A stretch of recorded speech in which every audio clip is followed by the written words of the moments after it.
Hey everyone, this is Jennifer, and today we're going to be taking a look at my vacation stationery haul.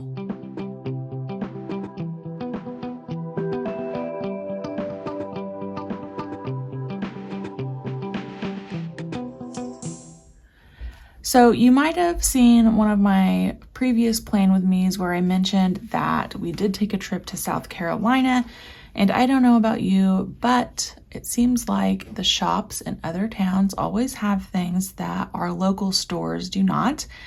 And we went to a couple places and I picked up a few basic things.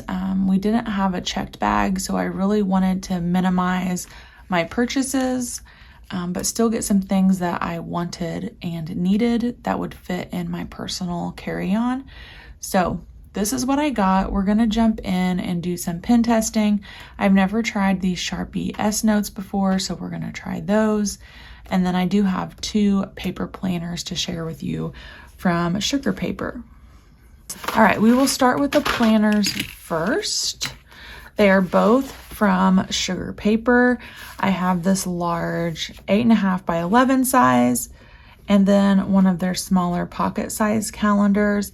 I didn't know which way I wanted to go, and I thought that I might even be able to incorporate this small planner into my traveler's notebook system just by slipping it in to one of the pockets.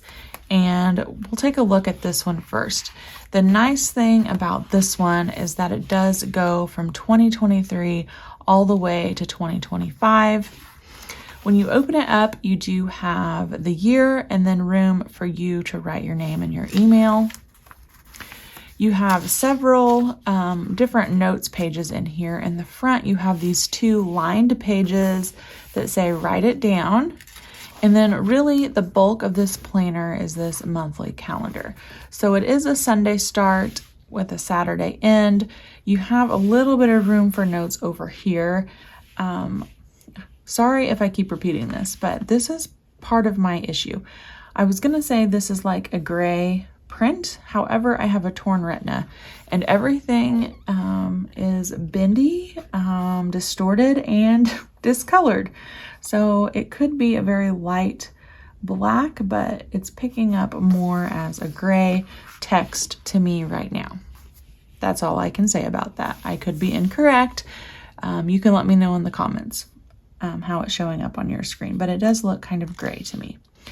Okay, header at the top for the month, days of the week across the top. Obviously, it does have some very tiny holidays printed in, and if a monthly calendar is going to have holidays pre-printed, I appreciate if they're small and kind of up towards the top here where I wouldn't normally write next to the number anyway. That way I have more planning room in the calendar box. So like I said, this goes all the way through 2025. All the months are the same until you get to the back of the book.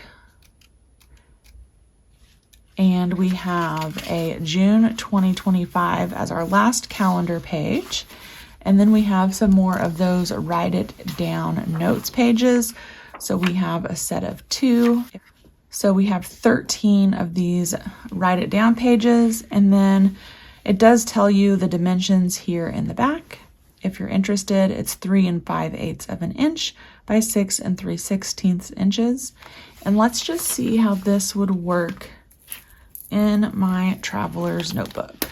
So this is a standard size traveler's notebook, and obviously it is larger than the planner, but I thought it might just tuck nicely up here, and it does.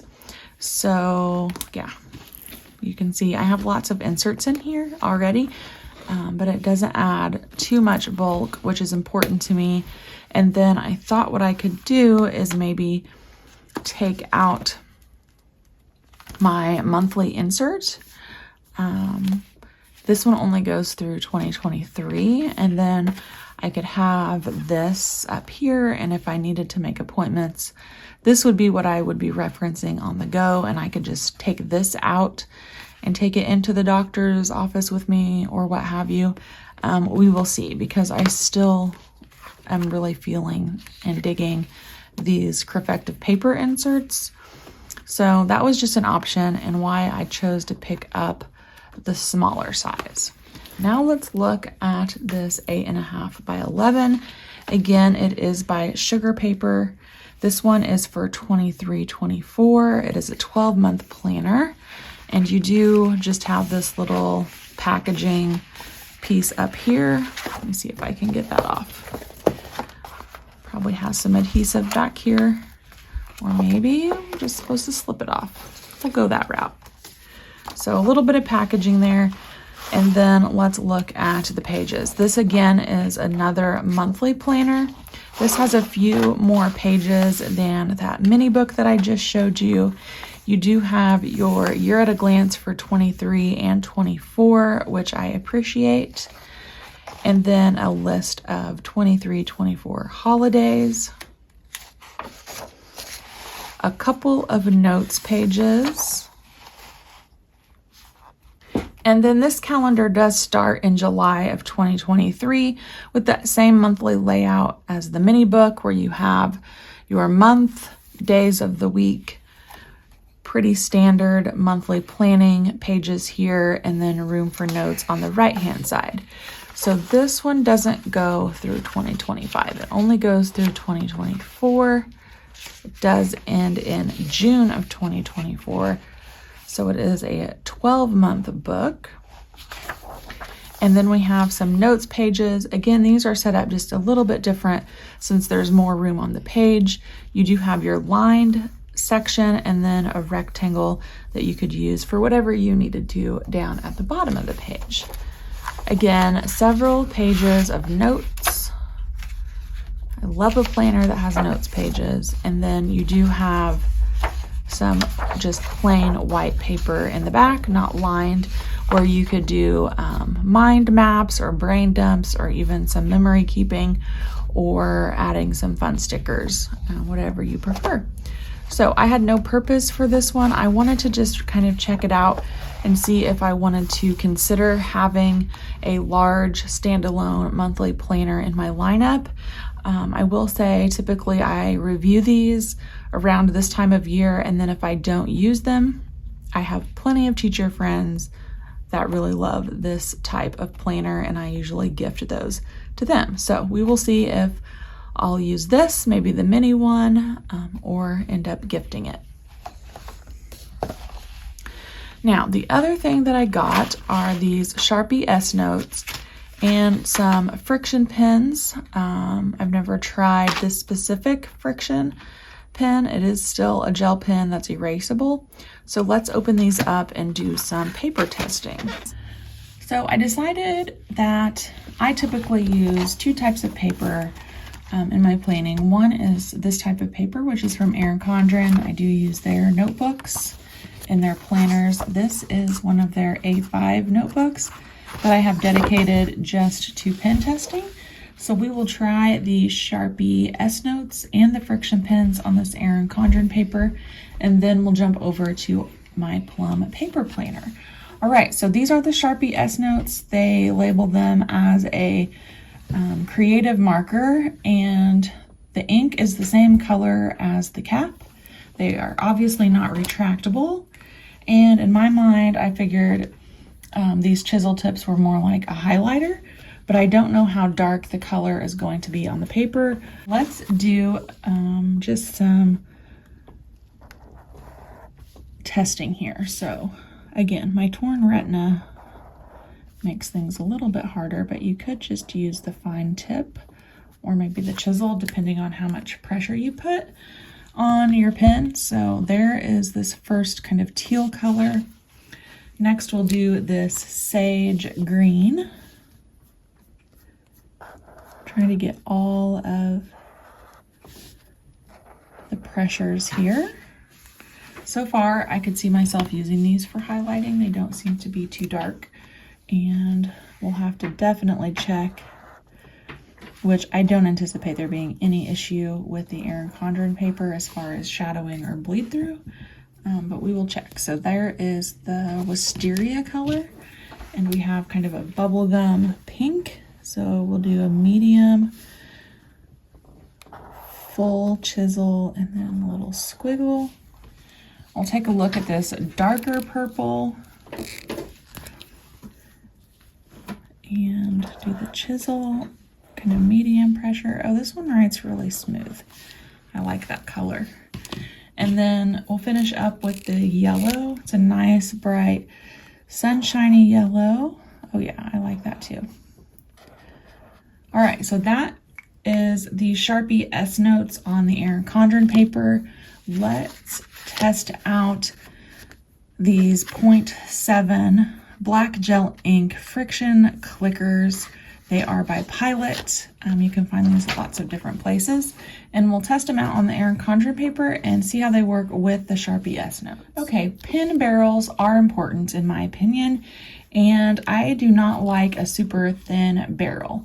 This one seems to be a good regular kind of medium width. It's not too fat, not too skinny. And again, these are by Pilot. They're the friction, which means they are erasable, and they have the eraser on the tip.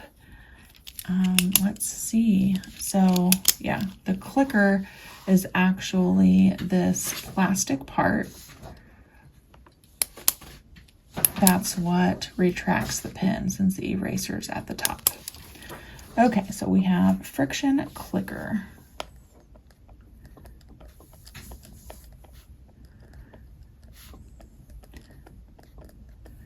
And I typically prefer a 0.5 nib, but this 0.7 is not bad. Okay, so let's do a test.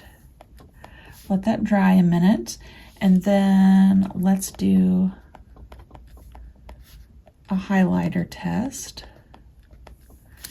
where we choose one of these to go over it pretty quickly and see if it smears. Maybe just a little bit. And then we'll do the erasing of this part on the Erin Condren paper.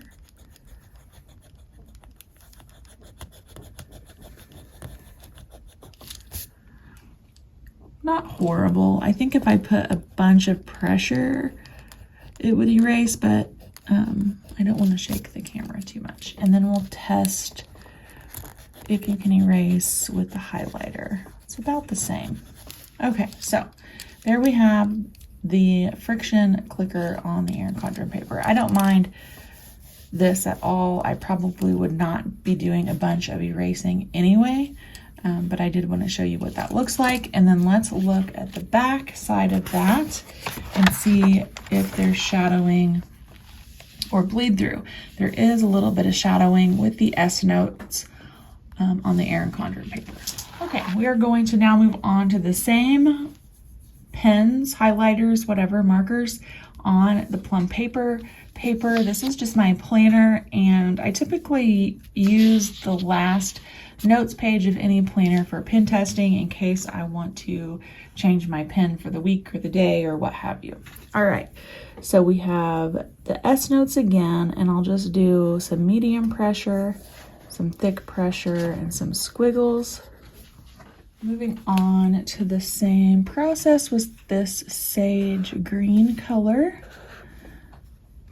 These write really, really smooth on the plum paper. It's one of the reasons that I really enjoy plum paper. I really like Erin Condren paper too, but there's something about both of them that is uniquely different. One is smooth, one has more tooth, but I enjoy both of them. And I think also it depends on what pen paper combination you have too. So I will say my personal preference is that I like these Sharpie S Notes on the plum paper, and I like mild liners on the Erin Condren paper. So that might change after I flip this over and see what the bleed or shadow looks like. But these Sharpie S Notes, guys, on this paper, very, very smooth. Okay, and then we will do the same pen friction testing on here.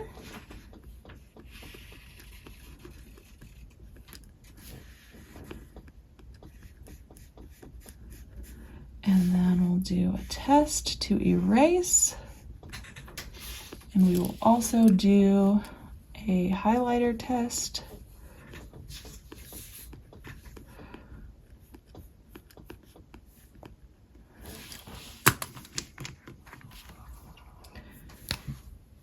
On this one, not bad. A little bit of smearing. I didn't wait for that to dry at all though. And then we'll do the erasing. Oh yeah, it erases much easier on the plum paper.